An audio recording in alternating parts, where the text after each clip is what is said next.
Ladies and gentlemen, you welcome to this edition of the Primetime Newscast on Equinoxe Television, live from our headquarters in Cameroon's economic capital, Douala.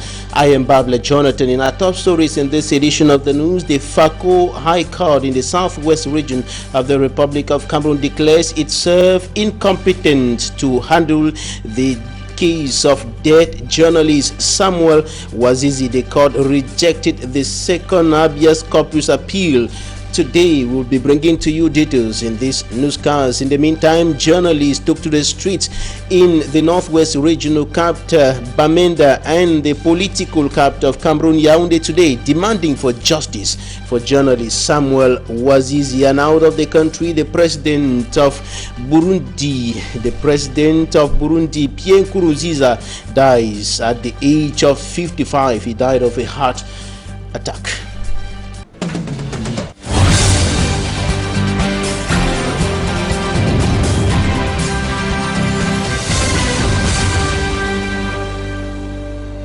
Thanks, ladies and gentlemen, for joining us in this edition of the news. We've been getting right away in the Fako High Court in the southwest region of the Republic of Cameroon. The court has declared that it is now incompetent to handle the case of dead journalist Samuel Wazizi, who was tortured to death. According to lawyers, other sources, and information streaming into our newsroom, the journalist who died of torture is now at the center of protests in and out of the country and demands for justice coming from all quarters: civil society, political leaders, human rights organizations, and journalists are demanding for justice for Samuel Wazizi. And now the court that has been handling the case for the past close to 1 year declares itself incompetent. It rejected the second habeas corpus appeal filed in by the lawyers of dead journalist Samuel Wazizi today. Take a listen to the explanations given to us by the lead defense counsel, Barrister Kia Emmanuel.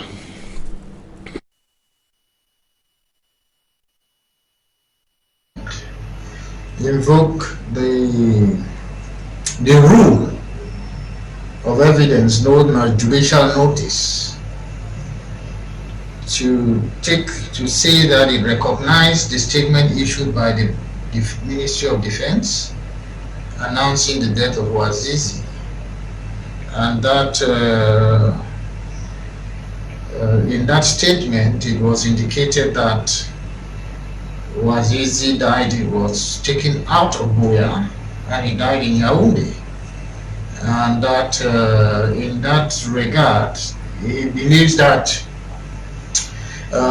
he held that the court in Buea do not have jurisdiction to inquire into the issues, and so on those grounds he declared the habeas corpus application inadmissible, which is a strange thing. First, the concept or the rule of judicial notice is a rule that is established under the Evidence Ordinance, Section 14(1) of the Evidence Ordinance, Chapter 62 of the Laws of the Federation of Nigeria, 1958.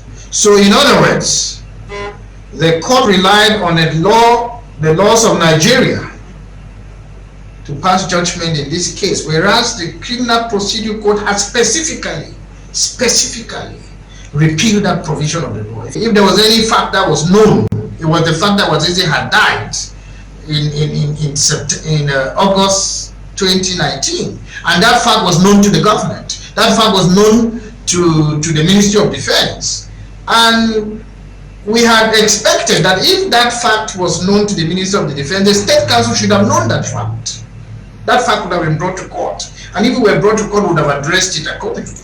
Now, to rely on the communique from the Ministry of Defense and give a judgment without asking us to address the court on that communique flouts our rights, because any evidence that you will hold against a party, you must give that party the opportunity to react to it. As you heard at the tail end of that extract of what the lead defense counsel in the case of Samuel Jiekia Bunwu said to the press today, he picked out several flaws in the decision of the Fako High Court, amounting to what he qualifies as violation of the rights of the lawyers and the laws of the land. Take a listen. The court said that because the guy was taken out of Buea on the 13th of August as specified in the communique from the Ministry of Defense, it means that at the time that we filed this second habeas corpus application on the 13th of November, Wazizi had already died in August, and in fact Wazizi had been moved out of Buea and had died out of Buea. And so he felt that he didn't have jurisdiction. But that reasoning is faulty also, because the law on habeas corpus gives jurisdiction to the court where the person was arrested and where the person was detained. And in this case, we are saying, we have never said that Wazizi died in Buea. We have never said that he was indefinitely detained. We say he was arrested in Buea and he was last seen in Buea.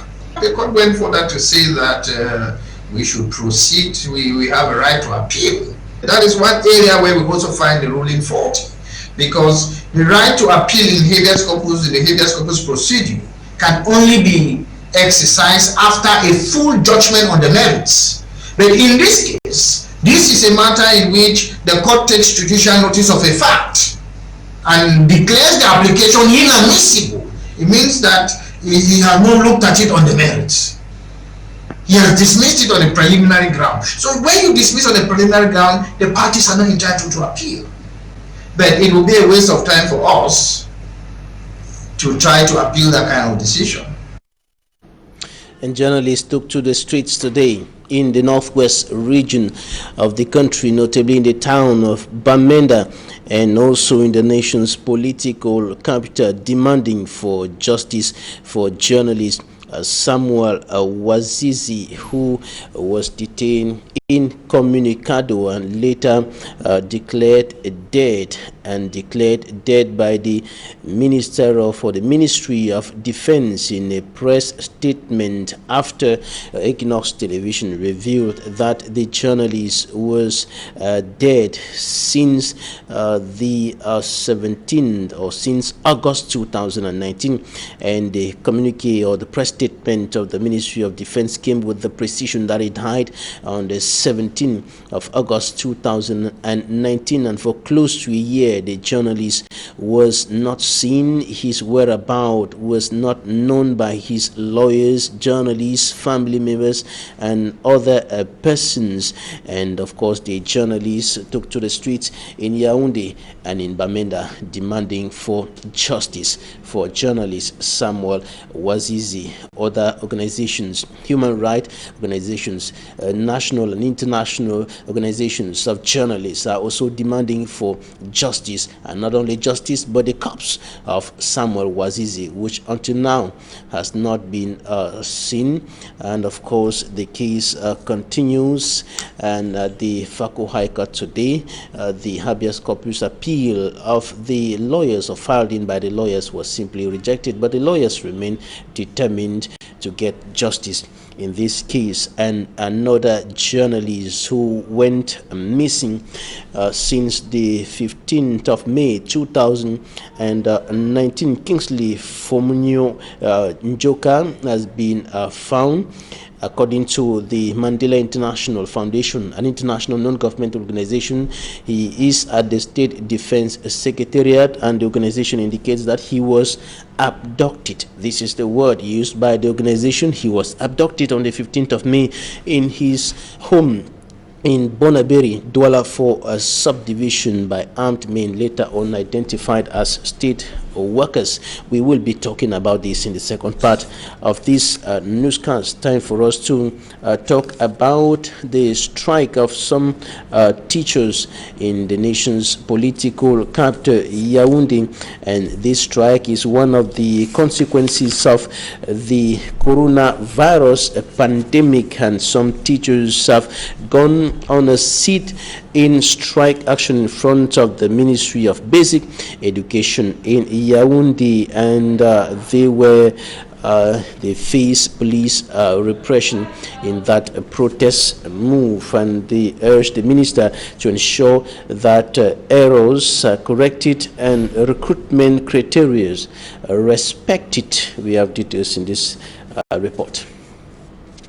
These disgruntled teachers regret frustration meted on them by security forces as they peacefully turn out to strike at the Ministry of Basic Education, demanding explanation of what went wrong in the recent recruitment of 3,000 teachers. They denounce the irregularities that surrounded the said recruitment. They are castigating in particular the non-respect of the seniority criterion that was one of the recruitment conditions. There is no respect for the criteria which were repeatedly mentioned by the minister, including the KPM seniority and age. Ils ont 15 ans. Ça voudrait dire qu'ils ont entré à l'ENIèche à 14 ans. To make their voices heard, several of them observed on June 8, 2020, a sit-in strike in front of the Central Regional Delegation of Basic Education. This demonstration was initially to take place in front of the Ministry of Basic Education, but it was prevented because of a strong police presence. On ne sait pas pourquoi on a besoin de toute une armée pour venir devant des mères d'enfants, nous frustrer. Nous sommes là tous, nous voulons causer avec notre ministre. Basic Education Minister had indeed promised that priority will be given to holders of the oldest diploma and those whose age was approaching 40 years, age limit for recruitment. Someone has a KPM since 2010 and is not recruited, while people who obtained their diploma in 2018 were recruited. These disgruntled chalk bearers urge the Basic Education Boards to take into account their grievances and to correct the found errors. Innocent as a reporting there, 3 persons have narrowly escaped death in an accident that occurred earlier today around the Douala International Airport. A container fell off from a truck on a motorbike. Details with Manjik and Gabriel. These are the 3 lucky persons who came out untouched in an accident which occurred at the airport tunnel this Tuesday in Douala. I was right beside the corner, and this container wanted to touch those people that have collided. So upon doing that, this container ran towards my direction. So I managed to jump out of the bike with my passengers so as to escape. I was carrying 2 passengers. Nothing happened to any of them. It was in an attempt for the lorry transporting a container dodging away from a car that the container fell on this commercial motorcycle that was on the same lane.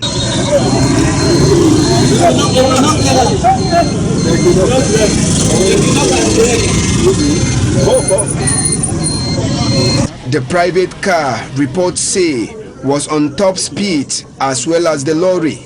The occupants of the commercial motorcycle still remain in shock, missing out on this accident. I can only give thanks to God because it was not our effort, but it was God. So as this container was coming, I happened to see how it was coming. So I hit the bike on this corner and we managed to escape through this direction.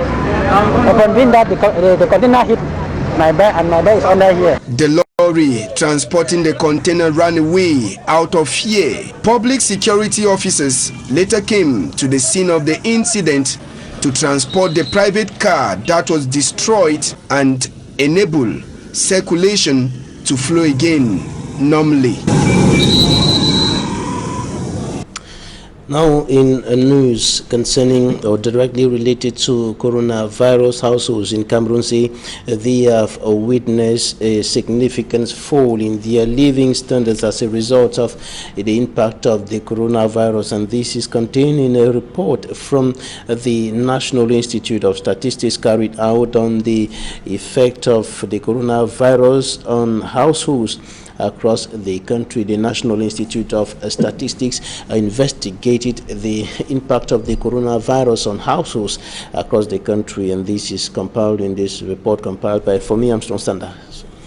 With the number of COVID-19 cases rising in Cameroon, households across the country are feeling the negative impact, according to a study from the National Institute of Statistics. Carried out between April the 26th and May 10, 2020, the study revealed that over 62.7% of households in Cameroon have witnessed a fall in their living standard. Though most of the families sampled say they had their jobs maintained, they recognize a drop in general income to about 65%. As a result of the COVID-19, several Cameroonians, more especially women, now depend on support or assistance from loved ones and family members, according to the report from the National Institute of Statistics. To be able to survive, some households in Cameroon have adopted resilient measures such as stocking of foodstuff to limit outings and scarcity. But the study says only 35% of Cameroonian households dispose the means to stock foodstuff. To see general conditions ameliorated during the COVID-19 period, some households have opted to distribute toiletries, face masks, hand sanitizers and basic consumer goods to more vulnerable families. Other households in Cameroon hold that the government should facilitate access to basic consumer goods, portable water, face masks, financial support to vulnerable households, and/or a quick negotiation with private enterprises to stop an eventual salary decrease or any plan to lay off workers by such enterprises.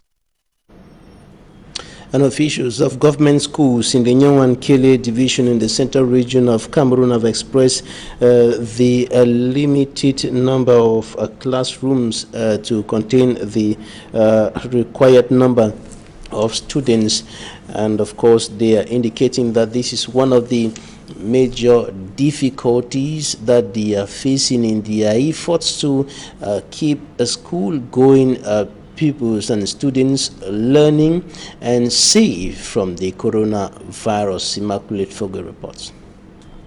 At a time when Cameroon has already registered over 8,000 confirmed cases of COVID-19, the population of the Nyong-Ankele division in the central region of Cameroon are yet to effectively respect government's anti-COVID-19 measures. This is a situation in some school milieux, notably at government school Ezika, where the number of classrooms available cannot contain all the students at the same time. Government school Ezika has the highest number of students in the Nyong-Ankele division. We need 42 classrooms in order that social distancing measures can be respected, but we have just 29 classrooms. The senior divisional officer for the Nyong-Ankele division during a tour in some schools in Ezika says everything is moving on well. He equally visited major road junctions to ensure that government's anti-COVID-19 measures are respected.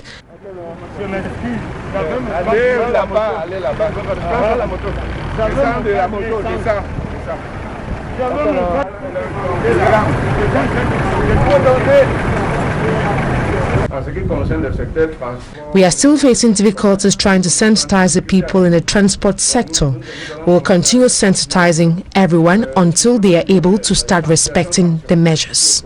The administrative authority of Ezika says the repression phase is meant to reduce the spread of the virus in his area of command.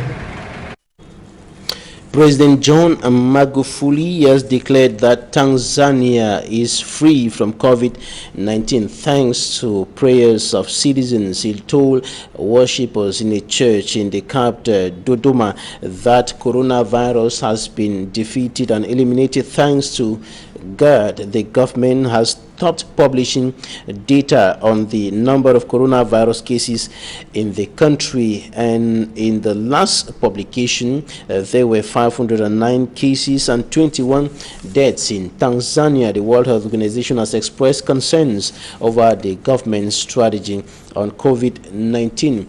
And in one of our lead stories, the president of Burundi, Pierre Nkurunziza, is no more. A government statement said he died yesterday at the age of 55 from a cardiac arrest. He has been in power since 2005. Nkurunziza was the chairman of the ruling party. Now, out of the African continent, thousands pay last respect to the man who became the symbol for social injustice in the United States of America. The funeral of African-American George Floyd attracted thousands of mourners at a church in Houston, Texas, the city where he grew up. Details with Equinoxe. Hours earlier, thousands of mourners had been drawn to the church in Houston, where Floyd grew up. They all queued up patiently in the stifling Texas heat outside the Fountain of Praise Church to pay their last respects. All of the mourners were required to wear masks because of the coronavirus pandemic. And it was a chance for them to say goodbye. You know, it feels like, you want a little bit more time to just spend there and just reverence and just be around him, just kind of have a moment with him.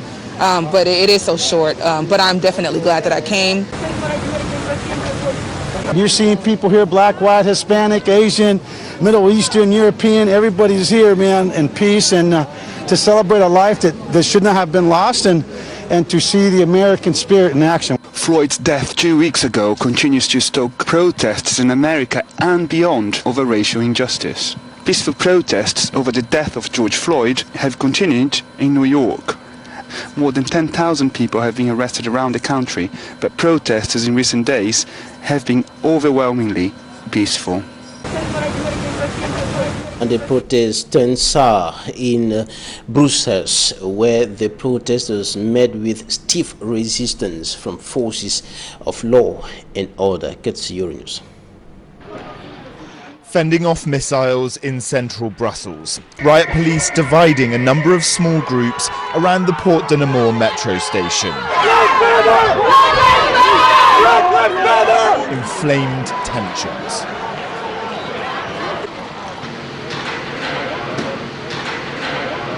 Officers also using tear gas to try to dispel people who were protesting against police brutality. A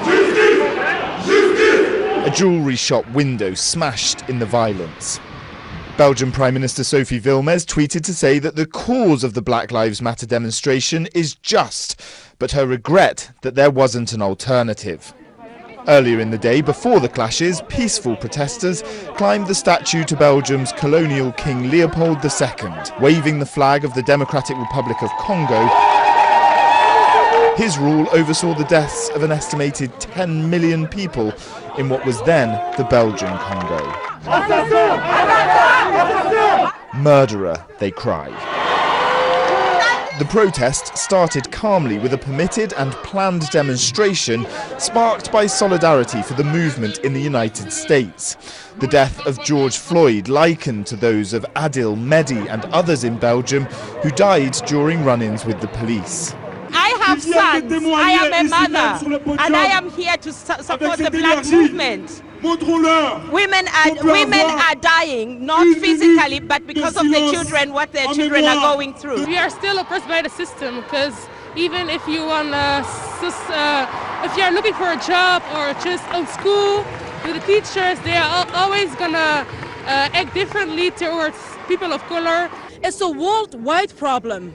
So we are not here only for the Europe person, we are here for all person in the whole world. Black Lives Matter! Black Lives Matter! The Brussels protest is one of many to take place across Europe. An international movement is taking hold, demanding change. George Floyd has been laid to rest next to his mother in Houston, Texas, United States of America, and the former Minneapolis police officer at the center of the George Floyd affair has been charged with second-degree murder and manslaughter for pressing his knee into the neck of the African American for more than 10 minutes. Derek Chauvin was before judges today in a quick court appearance by a video link from the maximum security prison where he is detained. He could be released as he awaits trial. The bail without condition has been set at $1.5 or $1.25 million. Talking Point is up next.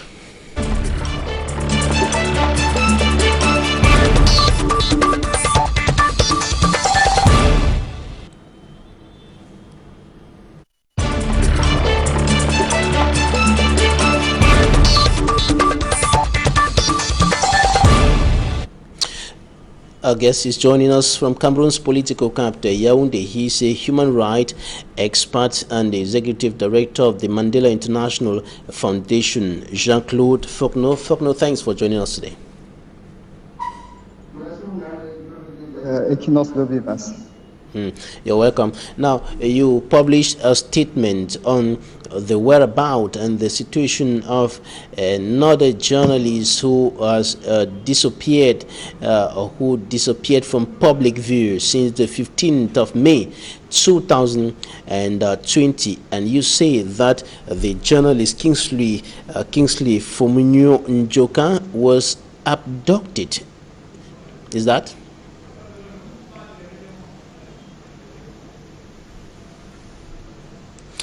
Kingsley Fomunyo Njoka is a journalist who disappeared from public view, and according to the Mandela International Foundation, he was abducted at his residence in Bonaberi, Douala 4 subdivision on the 15th of May 2020, and he is now at the State Defense Secretariat and the Executive Director of the Mandela International Foundation, Jean-Claude Fokno. Fokno is joining us from the nation's political capital, Yaoundé, today after he issued a statement on the whereabouts of the missing journalist. Jean-Claude. Yes. All right. You indicated in your statement. Yes, I'm getting you very well. Very well. Right. You indicated in your statements that the journalist was abducted. Is that?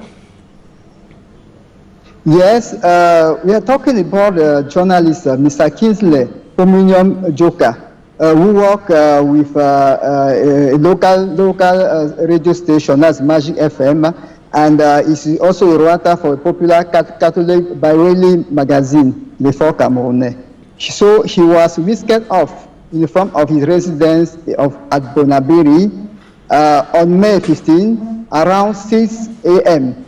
By 4 incognito security officers, among them a lady, without the knowledge of his family, and above all his wife, who was lying seriously ill in bed that morning. So first of all, he was, after removing him at 6 a.m., the undercover armed officer, who were later identified as Cameroonian police official, returned few minutes after and searched his home thoroughly and enforcing his seriously ill wife to assist them during the systematic search. So then, from the police station, the police headquarters in Bonajo, he was transferred the same day to the Center for Military Intelligence,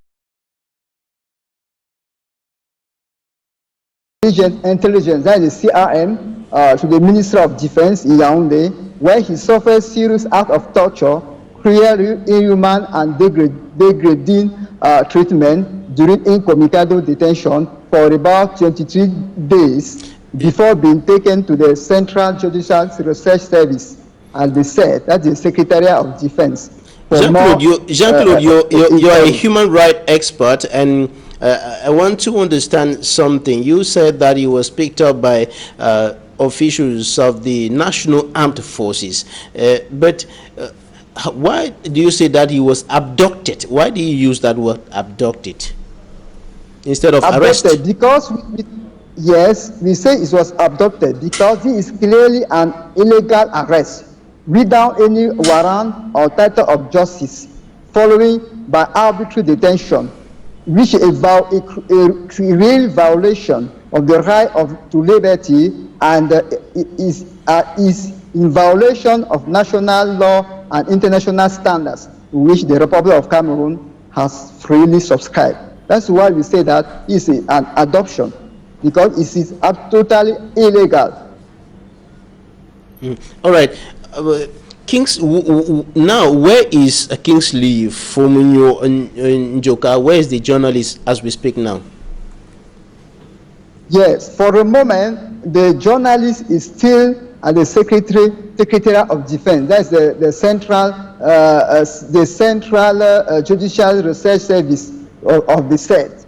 So yesterday at about 9:30 a.m., he has exchanged with some lawyers, mainly Barrister Amunga Tani, accompanied by two other baristas. They discussed with him in the office of his investigator, as said, and that for the moment, 3 laptops, says alongside his Android phone, are currently being searched by his investigator at the Central Judicial Research Service in order to ascertain the veracity of allegations brought against him. So the problem is that we ask the government that he should be immediately released, because we cannot understand the fact that someone is arrested by the police and handed to the military. The military is not the judicial officials, so we cannot understand. It's the same thing that we discovered with Samuel Wazizi, who was arrested by police and handed over to military. This should stop. We cannot understand.